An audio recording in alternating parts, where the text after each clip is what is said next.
बिस्मिल्लाहिर्रहमानिर्रहीम। अस्सलामुअलैकुम वरहमतुल्लाहि वबरकातुहू। आज का हमारा सबक है नून साकिन और तनवीन के कायदे नंबर 3 इक़लाब के बारे में।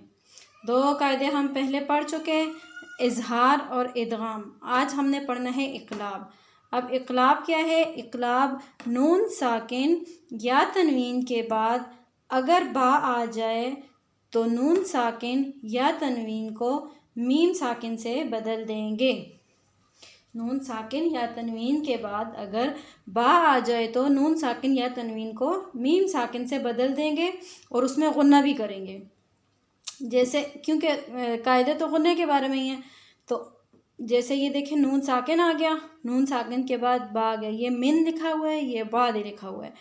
तो मिन नून साकिन के बाद बा आ गई तो यहाँ पर हम क्या करेंगे, नून साकिन जो है उसको हम मीम साकिन से बदल देंगे।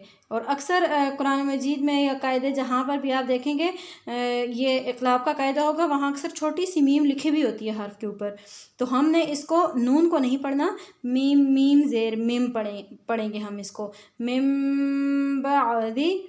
तो हमने इसको मीम साकिन से बदल कर इसके अंदर गुन्ना करना है, जैसे मिम बादी।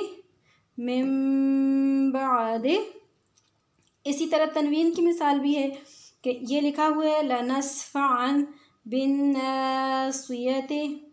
तो अब तनवीन आ गई, लनस्फ़अन तनवीन आ गई, लेकिन तनवीन के बाद अगला हर्फ देखें, अगला हर्फ बा है।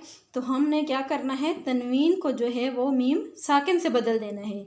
लनस्फ़अन, हमने इसको अम यानी मीम साकिन से बदल के और इसके अंदर गुन्ना करना है। गुन्ना इसके अंदर भी होगा, इदगाम के अंदर इदगाम होगा। जिस तरह हम पढ़ चुके हैं कि एक हर्फ दूसरे हर्फ के अंदर दाखिल हुआ होते हुए हम साथ गुन्ना करेंगे। गुन्ना इक़लाब में भी होगा, लेकिन इक़लाब में हम जो भी तनवीन या नून साकिन जहाँ पर भी आएगा वो हमने वहाँ सिर्फ मीम साकिन के साथ उस हर्फ को बदल देना है, क्योंकि गुन्ना दोनों में होगा। लनस्फ़अन बिन्नासियति। समझ आ रही है ना कि नून साकिन या तनवीन के बाद साकिन का ये आ गई है कि साकिन के बाद अगर बा आ जाता है तो वहाँ पर इक़लाब होगा, यानी मीम साकिन के साथ हम बदल देंगे तनवीन को और नून साकिन को, लेकिन साथ उसके अंदर हम गुन्ना भी करेंगे। इसी तरह तनवीन के बाद भी अगर बा आएगा तो हमने उसको मीम साकिन से बदल देना है और उसके अंदर गुन्ना करना है। और सबसे आसान ये कायदा है इन 4 कायदों में से। तो आज हमारे 3 कायदे हो गए हैं इक़लाब तक। अगले सबक में इंशाअल्लाह हम इख़फ़ा आखिरी कायदा है नून साकिन और तनवीन का, हम ये पढ़ेंगे।